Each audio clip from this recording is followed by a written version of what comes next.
Philip Adair and the impossible mission over Assam Philip.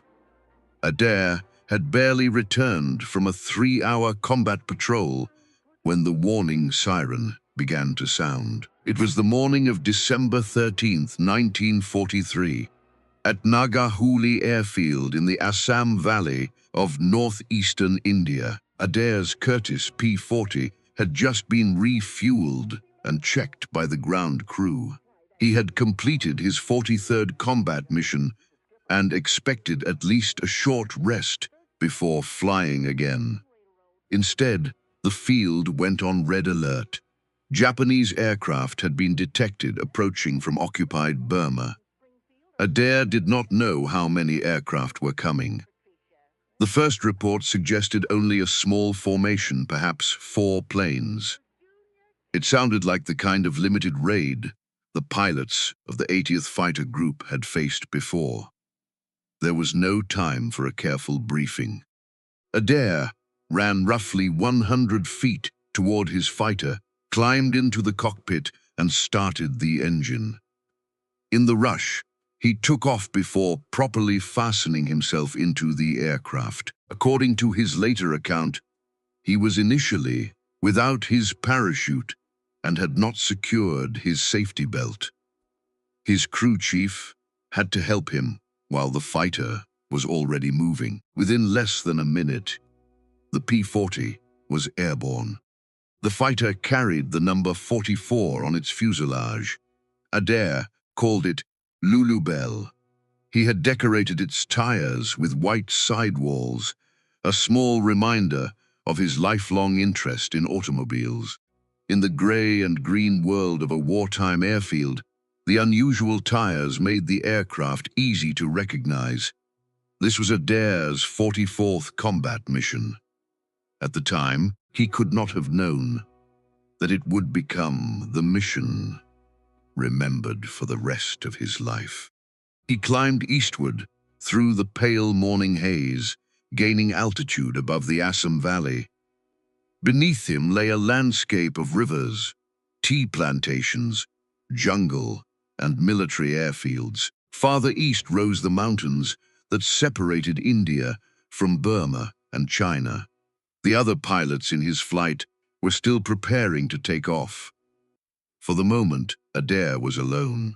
At approximately 12,000 feet, he saw dark shapes ahead. At first, they appeared to be the 4 aircraft mentioned in the warning. Then the haze shifted, revealing more airplanes behind them. The small formation became an entire Japanese strike force. Adair counted 24 twin-engine bombers. Around them flew a large escort of fighters, which he estimated at approximately 40 aircraft. Later accounts generally identified many of the escorts as Nakajima Ki-43 fighters, known to the Allies as Oscars, although American pilots commonly referred to several types of Japanese fighters as Zeros. Whatever their exact classification, the meaning was clear. Approximately 64 Japanese aircraft were approaching the Allied airfields of Assam. Adair was 23 years old, and during the opening moments of the interception, he was the only American fighter pilot in position to attack them. The forgotten air war, the China-Burma-India theater, rarely received the public attention given to North Africa, Europe, or the Pacific Islands. There were no enormous amphibious invasions in Assam, and few victories that appeared in American newsreels. But the region was strategically important. After Japanese forces captured Burma in 1942, they cut the Burma Road, the main overland supply route between the Allies and China. If the United States and Britain wanted to keep Chiang Kai-shek's government in the war, they needed another way to deliver fuel, weapons, medicine, and machinery. The temporary solution was one of the most dangerous airlift operations in history. Transport aircraft flew from bases in Assam across the eastern Himalayas into China. The route became known as the Hump. The pilots faced severe weather, violent winds, icing, mechanical failure, limited navigation equipment, and some of the highest mountains on Earth. Many of the transport aircraft were heavily loaded and had little ability to recover from engine trouble or sudden storms. Hundreds of aircraft were lost during the operation.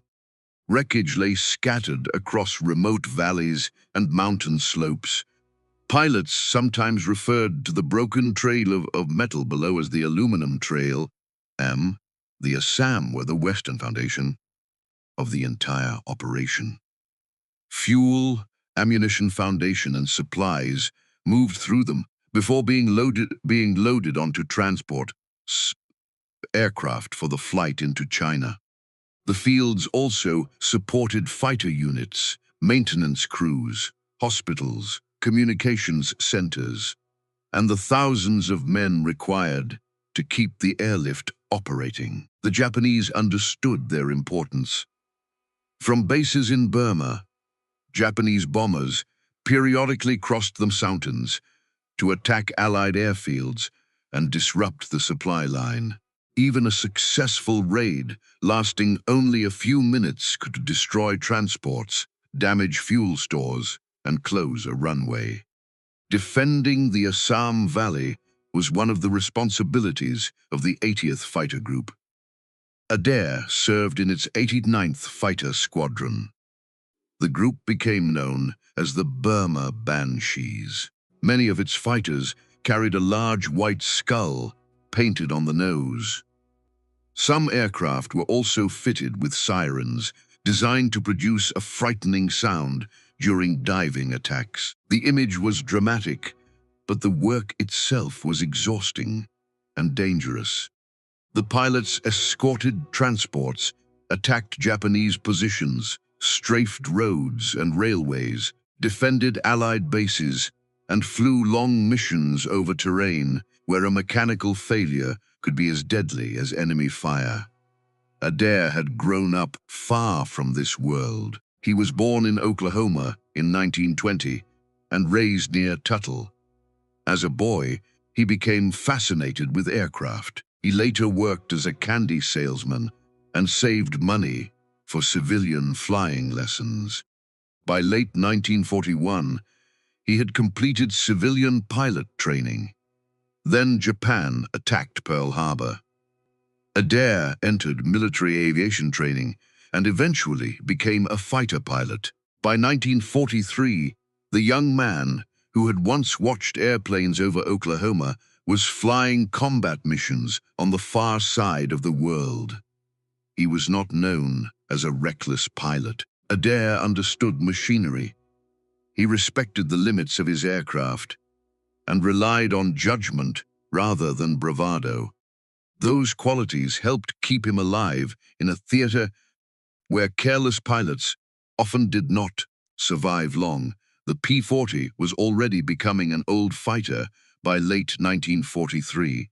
It could not climb or fight at high altitude as effectively as newer American aircraft. Its Allison engine lost much of its performance above approximately 15,000 feet. Against the highly maneuverable Japanese fighters, the P-40 could be placed at a serious disadvantage in a slow-turning battle. But the aircraft also had strengths. It was rugged, heavily built, and fast in a dive. Its pilots learned to use speed, altitude, and surprise. They attacked from above, fired in a short pass, and continued through the enemy formation without slowing down. The most important rule was simple. Never attempt to turn with a Japanese fighter, such as the Ki-43. The Oscar was light and remarkably maneuverable. In a slow horizontal fight, it could turn inside the heavier P-40 and quickly move into a firing position. A P-40 pilot survived by refusing to fight the Japanese aircraft on its own terms. On December 13, however, Adair faced a problem that training had never fully prepared him to solve. There were approximately 40 Japanese fighters between him and the bombers. Yet it was the bombers, not the fighters, that threatened the airfields below. The decision Adair could have remained at a distance. No reasonable commander would expect a single P-40 to defeat approximately 64 enemy aircraft. He could have reported the formation's position and waited for the rest of his squadron. But waiting carried its own danger. The bombers were continuing westward toward the Allied target area. If Adair allowed them to make an undisturbed approach, they would have time to establish a stable formation and begin an organized bombing run. His objective was not to destroy the entire raid. That was impossible. His objective was to interfere with it. A bombing formation depended on order. The aircraft had to hold their positions, maintain a steady course, and release their bombs at the correct point. Sudden evasive movement could disrupt the pattern and reduce the accuracy of the attack. Adair decided that the bombers were the priority. He used the haze and the position of the sun to approach with as much surprise as possible. Instead of attacking the Japanese fighters first, he moved toward the bomber formation. The decision placed him in extreme danger. The bombers had defensive gunners. The escorts were faster in a turn and vastly more numerous. Once Adair revealed his position, every Japanese fighter in the area could react. Still, he continued, he pushed the nose of Lulubelle down and began his attack. The P-40 accelerated in the dive. Adair selected one of the Japanese aircraft and opened fire. His machine guns sent streams of bullets toward the formation. The Japanese bombers began to react, while the escort fighters moved to intercept him. The sky quickly became confused. Adair made repeated, high-speed passes, firing when he had a target and using the P-40's diving speed to avoid becoming trapped in a turning fight. He did not remain behind a bomber for long. Doing so would have exposed him to defensive fire and allowed the escorts to close from behind. Instead, he attacked and continued through. Then he climbed or turned back for another pass. The maneuver demanded discipline. Each time he returned, the Japanese pilots knew he was there. Surprise disappeared. After the first attack, the escorts began hunting him. Adair had no wingman beside him to watch his tail. There was no friendly aircraft close enough to force the Japanese fighters to divide their attention.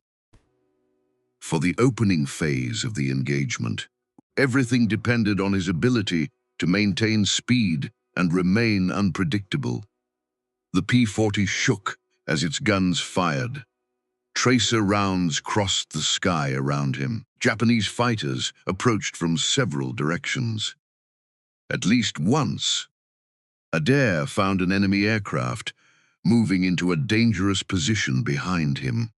He used the Warhawk's weight and diving performance to escape rather than attempting to outturn it. The distinction mattered. A legend might describe one pilot circling heroically against 40 fighters. The reality was more technical and more desperate. Adair survived because he understood that a slow dogfight killed him. He kept the aircraft moving. Dive, fire, continue through, climb when possible. Turn back before the bombers could complete an uninterrupted run.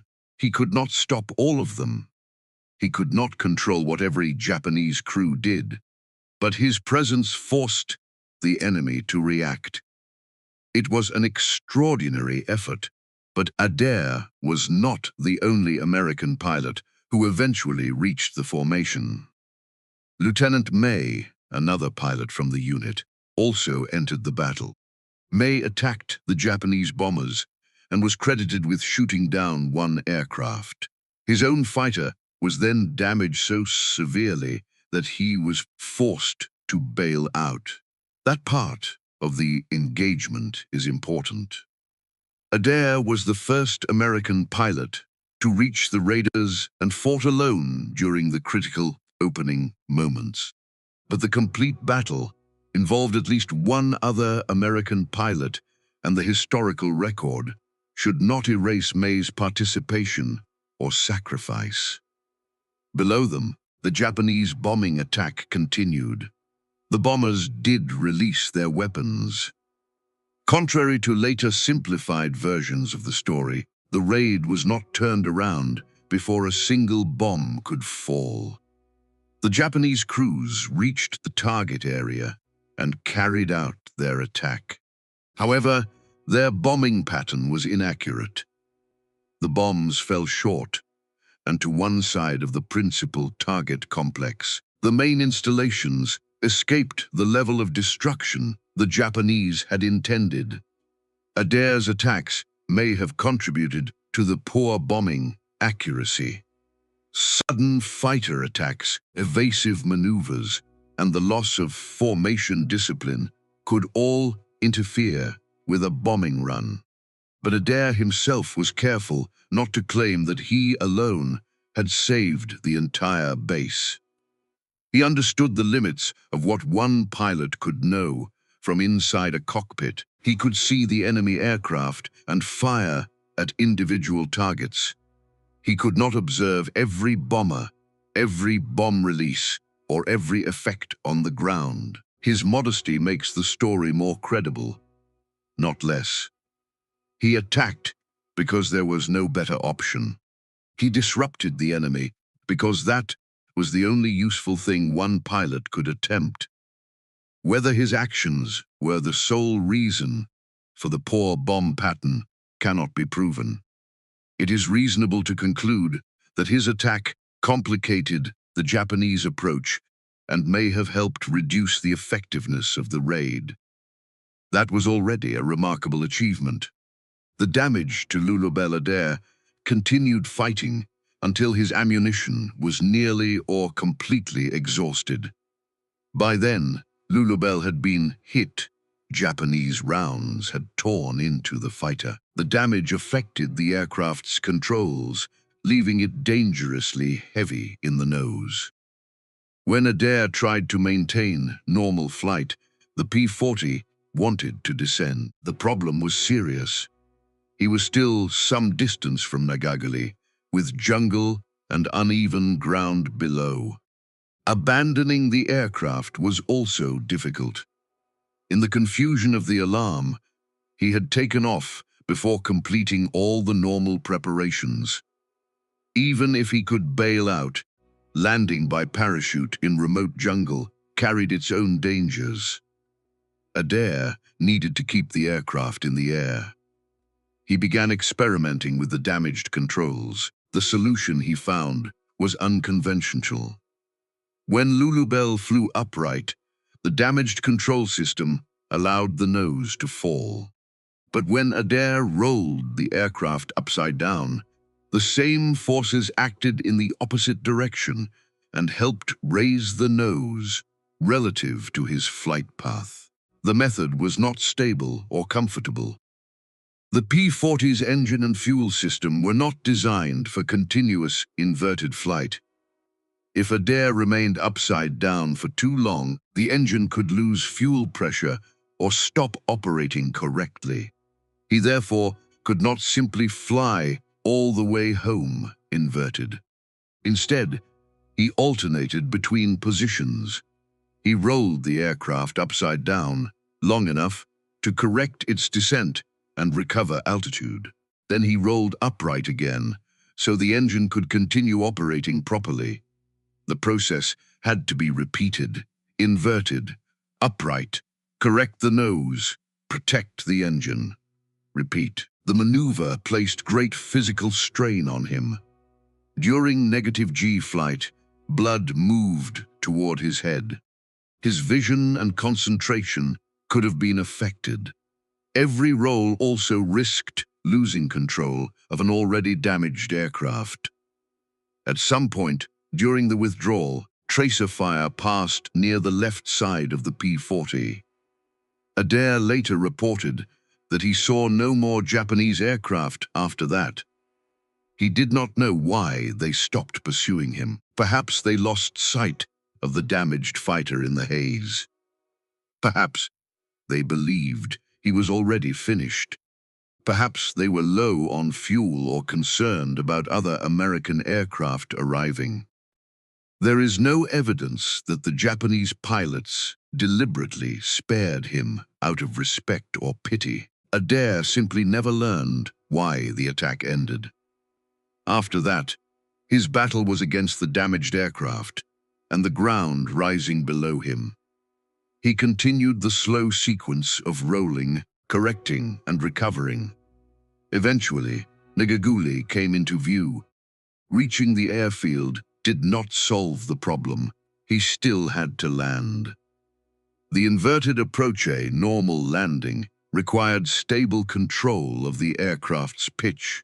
The pilot had to reduce speed, maintain a controlled descent, and raise the nose during the final moments before touchdown. Lulubelle no longer responded normally. Adair approached the airfield while using the same inverted technique that had kept him alive during the return flight. From the ground, the sight was extraordinary. An American P-40 was approaching the base upside down, with its landing gear appearing above the fuselage, instead of beneath it. The anti-aircraft crews did not immediately understand what they were seeing. They had just experienced a Japanese air raid. An unfamiliar aircraft approaching in such a strange position could have been mistaken for an enemy plane or for a captured American fighter being used in an attack. Weapons were prepared. For a dangerous moment, Adair risked being fired upon by his own side. He continued toward the runway. At the final possible stage of the approach, he rolled Lulubelle upright. The damaged fighter came down hard, but it came down on its wheels. Adair had returned alive. Ground personnel ran toward the aircraft. The P-40 was damaged and punctured by enemy fire, but it had not been destroyed. Later retellings sometimes suggest that Lulubelle never flew again. That is incorrect. According to Adair's own account, the ground crew repaired the fighter in approximately 3 days. Its engine continued operating until it reached roughly 440 hours when it was replaced under military instructions, rather than because the December 13 mission had permanently ruined it. The aircraft returned to combat. That detail says something important about both the P-40 and the mechanics who kept the Burma Banshees flying. Lulubelle was not a dying machine that carried Adair home only once before being abandoned. It was a rugged fighter that absorbed damage, received repairs, and went back into service. What the mission achieved, the full result of the engagement, is more restrained than the legend, but no less impressive. Adair did not shoot down 64 Japanese aircraft. He did not force the entire raid to return to Burma without releasing its bombs. He did not single-handedly save every aircraft and every man on the ground. His official combat results from the engagement were much smaller than those claims. Accounts associated with Adair credit him with one Japanese fighter destroyed with another fighter, and bomber listed as probable or damaged, depending on the source and method of counting. Lieutenant May was credited with destroying a bomber before being forced to bail out. The Japanese bombers completed their attack, But their bombs missed the principal target complex, falling short and to one side. The raid failed to cause the major destruction it might have achieved under better conditions. Adair's intervention was one factor in that failure. The most historically responsible conclusion is that his attacks disrupted the Japanese formation and may have contributed to the inaccurate bombing. They also forced Japanese fighters to deal with an unexpected threat instead of concentrating entirely on protecting the bombers or attacking the Allied airfields. The importance of the mission was not measured only by confirmed victories. It was measured by initiative. Adair reached the enemy first. He saw a force of approximately 64 aircraft. He understood that support had not yet arrived. He also understood that doing nothing would allow the bombers to approach without interference. He attacked anyway. That decision required courage, but it also required intelligence. He did not attempt to defeat the entire formation. He chose the targets that mattered most and used the strengths of his aircraft. He refused the turning battle that favored the Japanese. He used speed. He used altitude. He made repeated attacks, despite being heavily outnumbered. When his aircraft was damaged, he found an unusual method to keep it flying. Then he brought it home. For his actions on December 13, 1943, Philip Adair received the Silver Star. The citation recognized his courage and determination against overwhelming enemy strength. After December 13, the mission did not end Adair's combat service. After Lulubelle was repaired, he returned to operations. He continued flying with the Burma Banshees and later transitioned from the P-40 to the more powerful Republic P-47 Thunderbolt. By the end of his combat tour, he had completed approximately 139 combat missions in the China-Burma-India theater. The two aircraft he called Lulubelle, often distinguished in accounts as Lulubelle I and Lulubelle II, were associated with 113 of those missions before the unit moved to the P-47. Adair survived a war that killed many pilots through combat, weather, mechanical failure, and the unforgiving terrain of Burma, India, and China. He remained in the United States Air Force after the war and served for approximately 3 decades. The young second lieutenant eventually rose to the rank of colonel. He retired from military service in 1971. His later life was quieter. He returned to interests he had held before the war, including fishing and collecting classic automobiles. He remained connected to the history of the Burma Banshees and eventually described the December 13 mission in his own words. Adair did not present himself as a man who had defeated an entire Japanese air force. His description was characteristically restrained. Of all the missions he flew, he said that mission number 44 had been the most exciting. Philip Adair died in 2017 at the age of 97. Remembering the Assam Air War, the air war over Assam and Burma has never occupied the same place in public memory as the Battle of Britain, the bombing campaign over Germany, or the carrier battles of the Pacific. Yet the men of the China-Burma-India theater performed work of enormous difficulty. Transport crews flew across the hump in aircraft, loaded with fuel and ammunition. Fighter pilots defended the bases, escorted vulnerable aircraft, and attacked Japanese positions across mountain and jungle terrain. Mechanics worked in heat, rain, and mud to keep damaged aircraft operating. The supply line to China depended on all of them. No single pilot protected it alone. That is why the story of December 13 should not be reduced to a false legend about one American destroying 64 Japanese aircraft. The truth is stronger. A 23-year-old pilot had just completed a 3-hour mission when another warning arrived. He ran to his P-40 and took off before the other members of his flight were ready. At 12,000 feet, he discovered that the reported 4 aircraft were actually approximately 24 bombers and 40 fighters. He was the first American pilot in position to engage them. He knew he could not destroy the formation. He attacked the bombers because disrupting their approach was the only useful action available to him.